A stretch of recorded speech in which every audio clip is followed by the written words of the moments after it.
आप मेरा यकीन क्यों नहीं करते एसपी साहब? ना ही मैं कभी चंदन विला में गई हूँ और ना ही कभी चंदन सेठ से मिली थी। अब जिसने भी आपसे कहा है वो झूठ बोल रहा है। इसका मतलब ये है कि उस कोठी में कोई ऐसा आदमी है जो आपको नुकसान पहुंचाने के लिए झूठ बोल सकता है। हो सकता है, मगर आप तो कोठी और कोठी वालों को जानते नहीं, फिर वहां का कोई आदमी आपका बुरा क्यों चाहेगा? ये रुमाल आपको कहां मिला? आप जानती हैं रुमाल किसका है?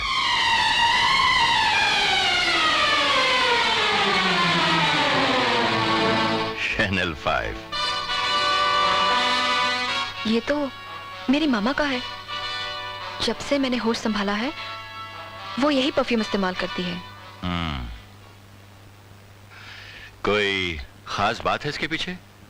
मेरा मतलब है आपकी मम्मा को जवानी के दिनों में किसी ने ये प्रेजेंट किया हो और उसकी याद को वो ताजा रखना चाहती हूँ। वो सब मैं कुछ नहीं जानती। आपके पिता का नाम? मुझे नहीं मालूम। Very interesting.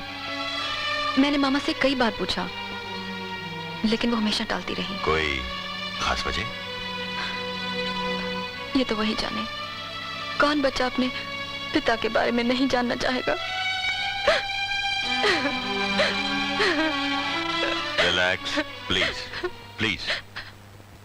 देखो मंजू, एक सच छुपाने के लिए कई झूठ बोलने पड़ते हैं। कत्ल की रात तुम चंदन विला में मौजूद थी। दरवाजे के हैंडल पर तुम्हारी उंगलियों के निशान इस बात के गवाह हैं। अच्छा एक बात बताओ, अगर तुम चंदन सेठ को नहीं जानती थी तो तुम चंदन विला में क्या कर रही थी? मुझे नहीं मालूम। मैं कितनी बार कह चुकी हूँ कि ना ही मैं कभी चंदन विला गई थी और ना ही मैं चंदन को जानती हूँ। तो आपकी उंगलियों के निशान उस कार पर कहां से आए जो आप चंदन विला के बाहर से चंदन का कत्ल करने के बाद लेकर भागी थी? मैं किसी की कार लेकर नहीं भागी एसपी साहब। तुम झूठ पर झूठ बोली चली जा रही हो। क्या ये रुमाल इस बात का गवाह नहीं कि तुम्हारी माँ भी उस वक्त वही मौजूद थी जब तुमने कत्ल किया? Believe me, एसपी साहब, मैंने किसी का कत्ल नहीं किया। मैंने किसी का कत्ल नहीं किया। Inspector Usha. Yes sir.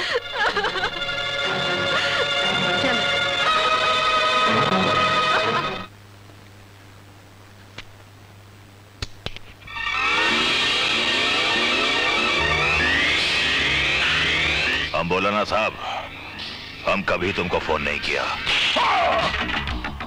Police वाले एक बार किसी की आवाज सुन लेते हैं तो कभी नहीं भूलते। तुम्हें कैसे मालूम कि वीरू ने चंदन का खून किया? तुम कानून को अपने हाथ में नहीं ले सकता राणे साहब। तुम मेरे ऊपर हाथ नहीं उठा सकता।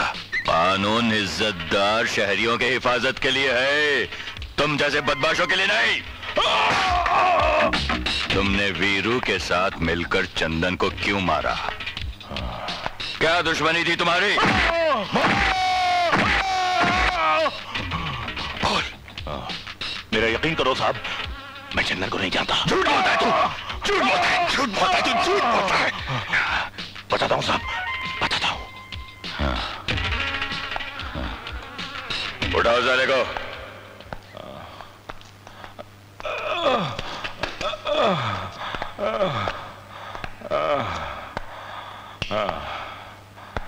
अब बोल। बोलता है साहब, आज से 17-18 बरस पहले चंदन सेठ मोनी बाई के कोठे पर आया था।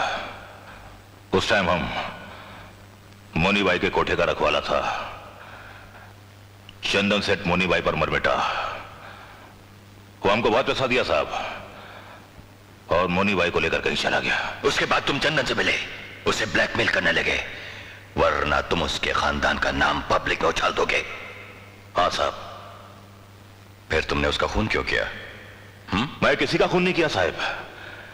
चंदन सेठ मेरे को फोन किया और बोला वो किसी का मर्डर कराना चाहता है। और तुमने वीरू को भेज दिया? नहीं साहब, मैं नहीं भेजा, कसम से नहीं भेजा।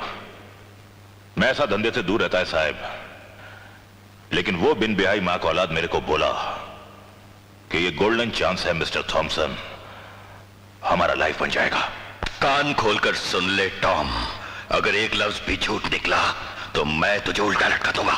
मैं कसम खाता है साहब, वीरू उधर गया, चंदन सेठ का मर्डर किया और चंदन सेठ का 10 लाख रुपया लेकर वहां से भाग गया। 10 लाख उठा लाया? हाँ साहब, हमारा तो खोपड़ी घूम गया। वो साला हमारा मेहरबान का खून किया, हमारा पेट पे लात मारा, हम भी उसे 2 लात मार के घर से बाहर निकाल दिया। बहुत अच्छा किया टॉम, बहुत अच्छा। मैं ये जानना चाहती हूँ, आपने मंजू को गिरफ्तार क्यों किया? क्योंकि उसने चंद्र कुमार का खून किया। ये बिल्कुल बकवास है, झूठ। ये तो वक्त ही बताएगा। चैनल 5। ये जानकर मुझे बड़ी खुशी हुई कि आप भी चैनल 5 का इस्तेमाल करती हैं, क्योंकि मेरा तजुर्बा ये कहता है कि जो औरतें चैनल 5 का इस्तेमाल करती हैं वो बेसिकली नेक, शरीफ और ईमानदार होती हैं। आप चंद्र कुमार को कब से जानती हैं? जैसे उन्हें सारा शहर जानता है कि वो एक बहुत शरीफ, बहुत इज्जतदार इंसान थे। इसलिए आपने उनके चरणों में गुलाब की फूलमाला चढ़ाई और फूट फूट कर रोई? क्या ये सवाल आपने उन सभी से पूछा जो वहां श्रद्धांजलि चढ़ाने आए थे? वो क्या है मैडम, जिस रात चंद्र कुंवर का खून हुआ उसी रात उसी कमरे में से एक रुमाल मिला, और उस रुमाल में वही खुशबू थी जो आपको बहुत पसंद है, और उस रुमाल के कोने में एम कड़ा हुआ था। M for Mohini, M for murder. By the way, इस वक्त भी आपने वही परफ्यूम लगा रखी है। वाह, मुझे ये नहीं मालूम था कि आप इतने समझदार, इतने काबिल हैं। देखिए, आप मुझे कांटों में मत घसीटिए। क्या ताल्लुकात थे आपके चंद्र कुमार के साथ? चंद्र कुमार से मेरे ताल्लुकात? मैं याद दिला देता हूं। आप चंद्र कुमार की प्रेमिका हुआ करती थी और शादी के बिना उनके साथ रहा करती थी। आप दोनों के ताल्लुकात उस वक्त बिगड़े जब उन्होंने आपकी बेटी को अपना नाम देने से इनकार कर दिया। पहला सवाल ये कि आपने चंदन का कत्ल करने के लिए 18 साल इंतजार क्यों किया? और दूसरा सवाल, चंदन के कत्ल के एक रात बाद आपने अपनी बेटी के प्रोफेशन का उद्घाटन क्यों किया? मुझसे ये सवाल क्यों एसपी साहब? आपके पास तो हर सवाल का जवाब है। एक वजह तो सामने खड़ी है। जब आपको यह पता चला कि चंदन ने नथु और काजू को वारिस बना दिया, तो आपने सोचा पानी तो सर से ऊंचा हो गया। आप जाकर चंदन से मिली और उसे ब्लैकमेल करना चाहा। अगर उन्होंने मंजू को वारिस नहीं बनाया तो आप उसे वैश्या बनाकर कोठे पे बिठला देंगी। मगर चंदन ने आपकी बात नहीं मानी, तो आपने अपनी बेटी के साथ मिलकर उसका खून कर दिया। एसपी साहब, नथु मुझसे नफरत करता है, लेकिन वो अपनी नफरत में दोगला नहीं है, सच्चा है, बिल्कुल खरा। आप उससे पूछ लीजिए, क्या मोहिनी बाई को दौलत की हवस थी? मैं तो सिर्फ ये चाहती थी कि मेरी बेटी को अपना बाप मिल जाए। आप नहीं जानते एसपी साहब, अपने बाप के गम में उसको नींद में चलने की बीमारी लग गई है। जब भी मैं उसके बारे में सोचती हूं, मुझे डर लगने लगता है। हाँ, इसीलिए मैं चंदन से मिलने गई थी, लेकिन कत्ल वाली रात को नहीं, कत्ल वाली शाम।